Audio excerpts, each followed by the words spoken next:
The Great Gospel of John, Volume 1. Second day in Sychar, Chapter 58. At Sychar, life and behavioural hints. Giving is more blessed than receiving. What is done by love remains good forever. The plight in the beyond of friends of the world. The Lord's advice on the proper use of wealth. How to come by God's blessing.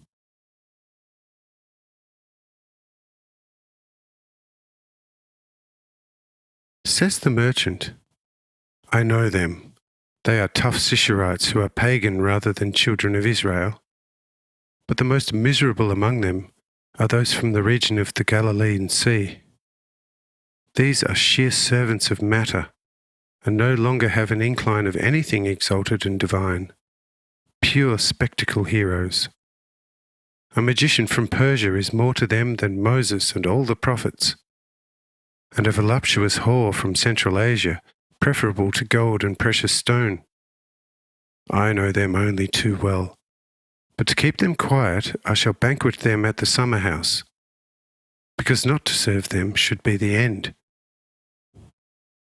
Say I, do what you like and can, because it is more blessed to give than to receive.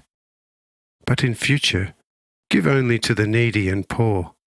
And if someone wants to borrow money from you but is rich, and it is obvious to you that he can repay you handsomely, then don't lend.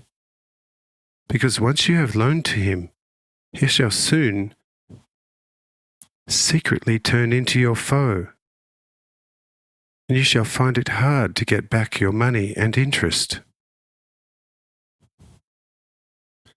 But should a destitute come to you, and you can see that he won't be able to repay, then lend, and the Father in heaven shall restore it to you 100-fold in different ways already on earth.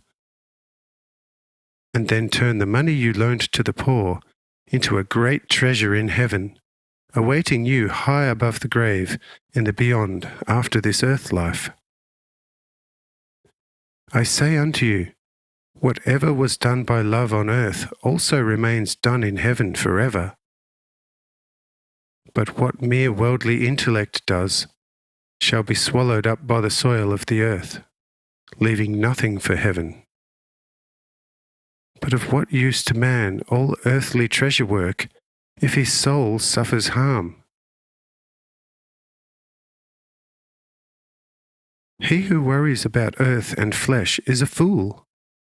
For just as man's flesh has its end, so will it be with the earth. When, however, the end of the earth shall once have come, for sure, on which ground shall the poor soul have its dwelling then?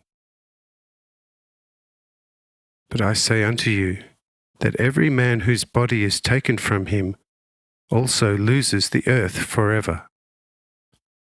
And if he has not created a new earth in his heart through love, then his soul shall have to expose itself to the mercy of the winds and the clouds and mists, and be driven about throughout everlasting infinity without finding pause or rest, other than in the false and insubstantial configurations of its own fantasy, which becomes feebler and darker the longer it lasts, eventually turning into thickest night and darkness, from which the soul shall by itself hardly ever find its way out. Hence you can in future do as I have just shown you, but for now, do as you want to and can do. Says the merchant, you are exceedingly wise, and might be right in everything, but I don't quite agree with the money lending, because if one has earned a lot of money, and does not want to see it lying around dead, then one would rather lend it out at reasonable interest than bury it so robbers coming by night can't take it, when breaking closet and chest. One can by all means give to the poor out of the abundance, as appropriate, because if I give everything away at once without managing my wealth properly, then I shall soon be left with nothing and not be able to give to the poor. say I.